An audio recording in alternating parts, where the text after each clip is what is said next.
Alhamdulillahi Rabbil Alamin.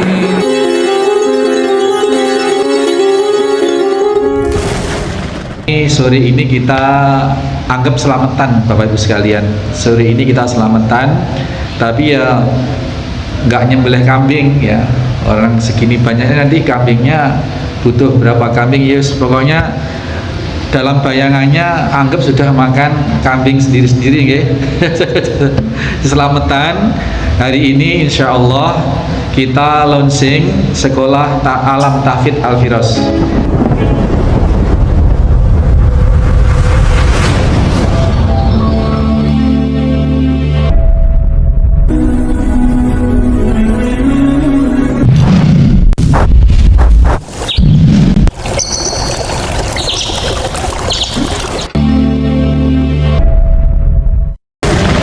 Bismillahirrahmanirrahim. Assalamualaikum warahmatullahi wabarakatuh. Waalaikumsalam warahmatullahi wabarakatuh. Alhamdulillahirabbil alamin. Assalatu wassalamu ala asrofil anbiya'i wal mursalin sayyidina wa maulana Muhammadin wa ala alihi wa sahbihi ajma'in. Amma ba'du.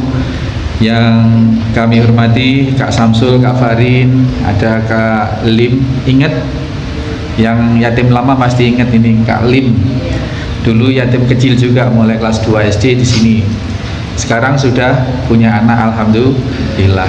Dan ini nanti beliau yang secara administrasi menjadi kepala SD alam kita. Kita sore ini agak spesial, tidak di hari Jumat, kita paskan di hari Sabtu malam Ahad, karena kita sambil ini sore ini kita anggap selamatan Bapak Ibu sekalian. Sore ini kita selamatan, tapi ya nggak nyembelih kambing ya. Orang segini banyaknya nanti kambingnya butuh berapa kambing ya, pokoknya dalam bayangannya anggap sudah makan kambing sendiri-sendiri ya. Selamatan hari ini insya Allah kita launching sekolah Alam Tahfidz Al-Firas. Jadi mulai KP, mulai kelompok bermain, kemudian TKA, TKB, SD, SMP, kita Al-Firas sudah punya lembaga sekolah formal. Nah, Bapak Ibu sekalian, ibu-ibu wali yatim terutama, sore ini kita akan melakukan peragaan kecil dengan pembina beliau Kak Samsul. Ini bukan lagi level Situbondo, sudah levelnya nasional. Kak Farin ini dulu juga ibu wali yatim. Ibu-ibu lama pasti masih ingat, kalau yang ibu-ibu lama, yang ibu-ibu baru sudah nggak kenal, karena beliau sudah besar sekarang, mampir kuliah putranya. Nah, ini Kak Farin. Nah, nanti juga akan mendampingi anak-anak di sekolah Alam Tahfidz Al-Firas di sini nanti.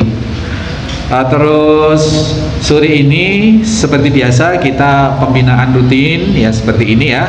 Terus nanti kita lakukan doa bersama untuk beberapa kepentingan, untuk kita kebaikan dunia akhirat kita dan orang-orang yang peduli kepada kita selama ini, termasuk yang wakaf tempat ini, yang menginisiasi acara adanya pondok ini. Juga kita doakan semuanya nanti, juga semua saudara-saudara kita kaum muslimin muslimat yang lagi dirundung duka di Gaza, di Palestina, mudah-mudahan segera Allah angkat ke musibah beliau dan diberikan kemerdekaan untuk Palestina. Amin Allahumma amin.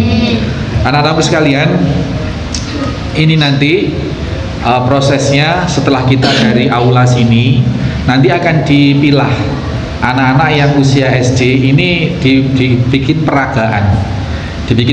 Yang usia SD nanti dipilih, yang laki 5, yang perempuan 5. Terus yang usia SMP nanti dipilih juga, yang laki 5, yang perempuan 5. Nanti diberi kostum, dipakein kostum ya, kostum inventaris sekolah alam kita, seperti topi dan asduk khusus itu warna ungu.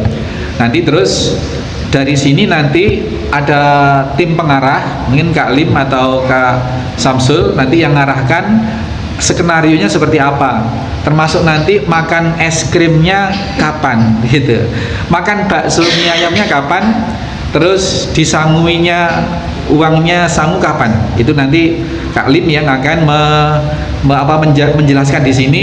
Dan kita tidak lama-lama karena kita kejar-kejaran dengan waktunya hujan ya, kita nggak lama-lama. Terus pesan saya kepada anak-anakku sekalian juga para wali yatim, engak sholat. Ini pesan pertama dan utama untuk kebaikan dunia akhirat kita sebagai umat Islam. Orang Islam itu adalah untuk bisa menjadi Islam itu harus menyatakan secara lisan berupa syahadat, menyatakan ikrar asyhadu alla ilaha illallah asyhadu anna muhammadar rasulullah, Islam. Nah, hal pertama yang harus dilakukan setelah mengikrarkan keislaman itu adalah sholat. Penesi lain-lain sholat. Maka rukun Islam beda senapa? Beda lemak. Setong, syahadat, doan, sholat, loan, zakat, pampak, pasa, lemak, haji. Yang 3, 4, 5 ini hanya bagi yang mampu. Zakat itu bagi yang mampu. Mau tak mampu tak wajib. Zakat. Kalau puasa ini semua orang mampu kecuali yang sedang sakit. Ini ada rusuh, ada keringanan, dan apalagi haji. Itu kalau tak orang sugi tak bisa. Makanya diletakkan rukun yang nomor 5. Nah, yang pasti semua orang bisa dan tidak ada keringanan untuk tidak melakukan itu adalah sholat. Bahkan orang yang sudah stroke sekalipun, saya tak bisa longgu, tak bisa duduk sekalipun, bisanya cuman kedip-kedip, itu masih wajib sholat. Jadi tidak ada ceritanya, oh kalau sakit biarin nggak sholat, nanti kalau misalkan ada matinya atau kalau sudah sembuh nanti nyaur. Apa nyaur itu? Bayar sholat sekian tahun dirapel atau ngundang orang-orang banyak untuk majer sholat se-3 lagi yang ditinggalkan. Iya betul, bahasa Madura saya kacau ini. Sambil belajar itu tidak ada. Jadi orang sholat itu wajib sampai akalnya ini masih ada. Kalau sudah tak engak, sudah koma, baru sudah tidak wajib. Kalau koma 3 tahun, 4 tahun, naudzubillah ya, ada orang koma itu bertahun-tahun, itu meskipun masih hidup, itu sudah tidak wajib sholat karena akalnya sudah tidak ada. Jadi tidak perlu nanti kalau sudah mati, ahli warisnya mengumpulkan 100 orang untuk sholat, bayar sholat yang ditinggalkan selama stroke, selama koma itu tidak ada. Jadi selama masih bisa engak, meskipun cuman kedip-kedip, itu tetap wajib sholat. Wajib sholat. Nah, yang seperti itu saja wajib sholat, apalagi kita yang orang sehat. Ibu-ibu, anak-anak sekalian, ingat, adik-adik yang masih muda, yang masih calon-calon ibu nanti, calon-calon jadi orang tua semua, ingat, kalau di akhirat sholat itu menjadi perkara pertama yang ditanya oleh Allah dan akan menentukan diterimanya atau tidaknya amal-amal saya lain. Misalnya nih, di dunia ini dia orang yang sangat baik, setiap hari ngasih makan orang 100, setiap hari ngasih sedekah sebanyak-banyaknya ke orang baik, yang bantu orang, semuanya amal-amal kebaikan semua dilakukan. Ditanya nanti di akhirat, tapi benar abejeng apa ndak? Oh enggak, karena saya tidak Islam. Hapus semua kebaikan selama di dunia. Atau orang yang Islam tetapi Islam baik, saya ada Pak, kenalan yang bilang, oh saya meskipun nggak sholat tapi saya berusaha berbuat sebaik-baiknya pada manusia. Saya kalau punya apa-apa saya sedekah, masa Tuhan tidak kasihan nanti sama saya? Nah itu kan persepsi dia saja. Padahal Allah, Rasulullah sudah memberikan tuntunan bagaimana supaya selamat di akhirat itu, ya harus harus sholat.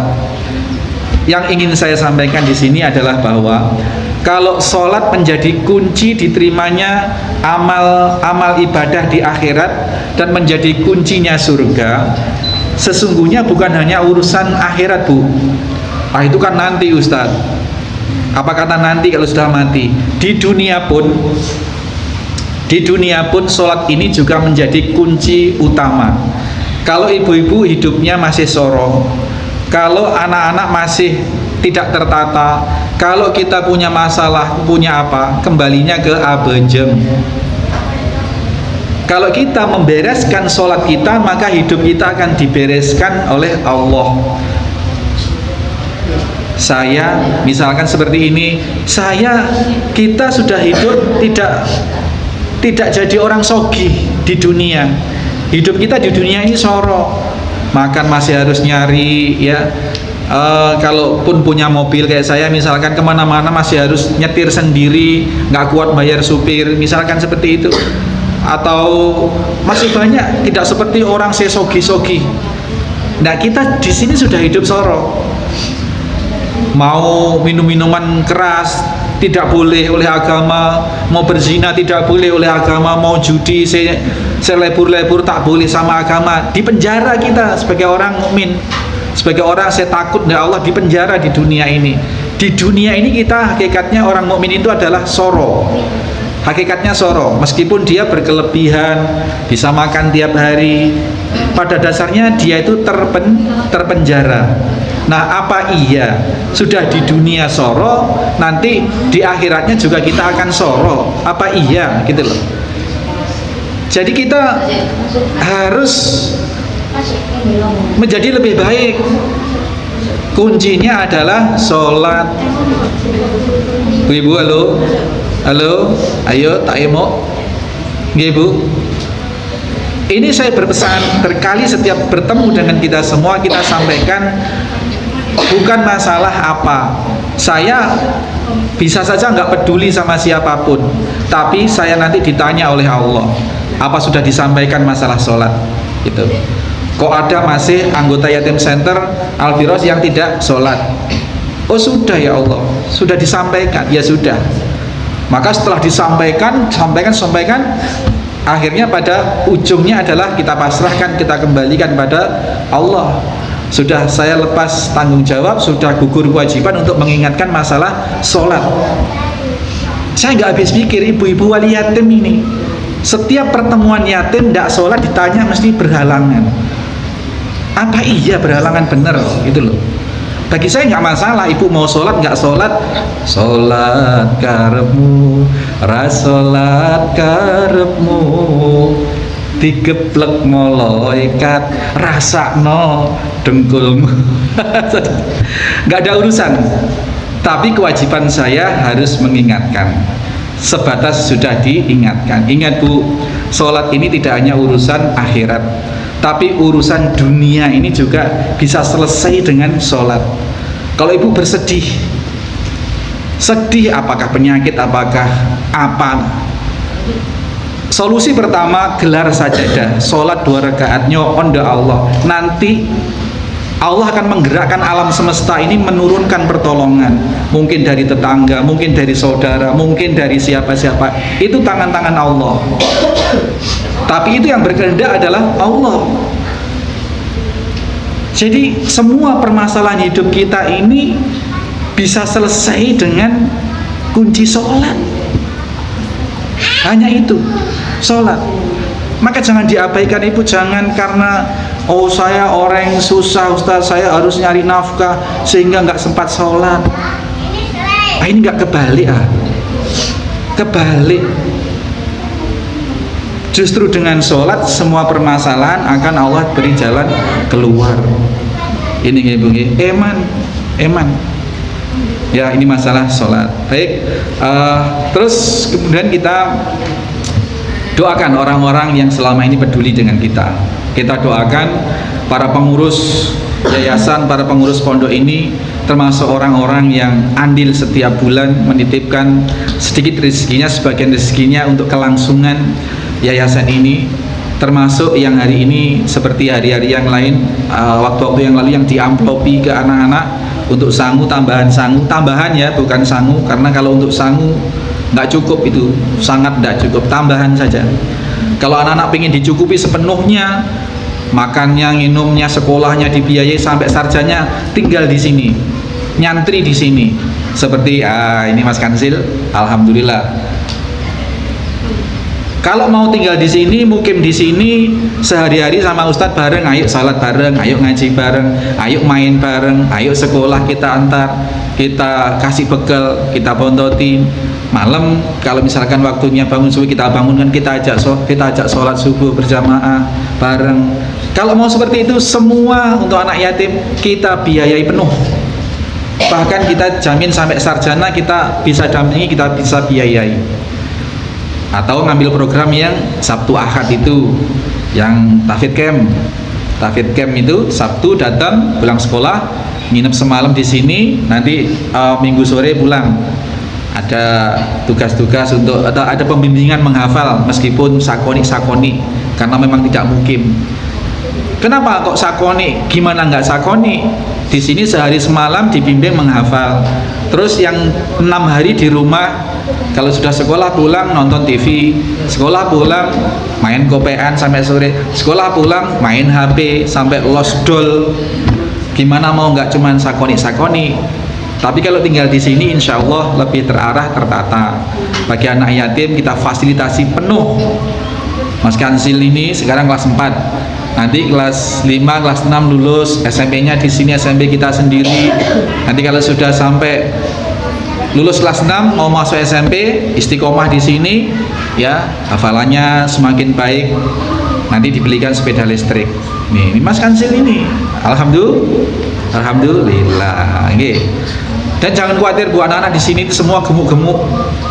Anaknya di sini semua gemuk-gemuk tuh Mas Sami, ini santri ya, gemuk, ini Kansil gemuk, ada juga. Ini Farhan ini kemarin di sini kan berapa hari gemuk. Farhan tunggu Kansil ini, ditunggu ini. Gemuk-gemuk. Artinya di sini untuk masalah makan tidak usah khawatir. Masalah makan. Itu ya, ibu-ibu dorong anak-anaknya, dan jangan khawatir di sini kumpulnya dengan orang baik-baik insya Allah ya. Nggak mungkin anak sambian di sini nanti jadi orang tidak baik insya Allah. Nggak. Kumpul sama nanti sekali waktu setiap hari ketemu dengan Kak Samsul, Kak Farid, Kak siapa ini Lim ya, dengan Ustadz-Ustadzah, ada Kak Sami, Kak Robi, Kak Bagas, ada Kak Amel, banyak sini. Insya Allah semua penghafal Al-Quran, insya Allah seperti itu ya. Anak-anakku sekalian, sekarang pengarahan kita main durasi cepet-cepetan, nanti sambil di video oleh Kak Semi, di video oleh Kak Lim, diambil dokumentasinya, dibuat presentasi untuk informasikan ke TK-TK dan ke SD-SD supaya diketahui kita ada SD Tahfidz, SD Alam Tahfidz, supaya mereka nanti pada tertarik dan sekolah di sini ya. Anak-anak sekalian nanti dibagi seragam untuk dipakai, nanti selesai acara dilepas lagi ya. Itu untuk cadangan, untuk stok, untuk inventaris anak-anak nanti yang sudah betul-betul mendaftar di sekolah kita ya. Silahkan Mbak Lim atau Kak Farid atau Kak Samsul atau Ustazah Yuli dulu mau ngasih pengarahan. Oke, silahkan. Dari saya ya. Assalamualaikum warahmatullahi wabarakatuh. Waalaikumsalam.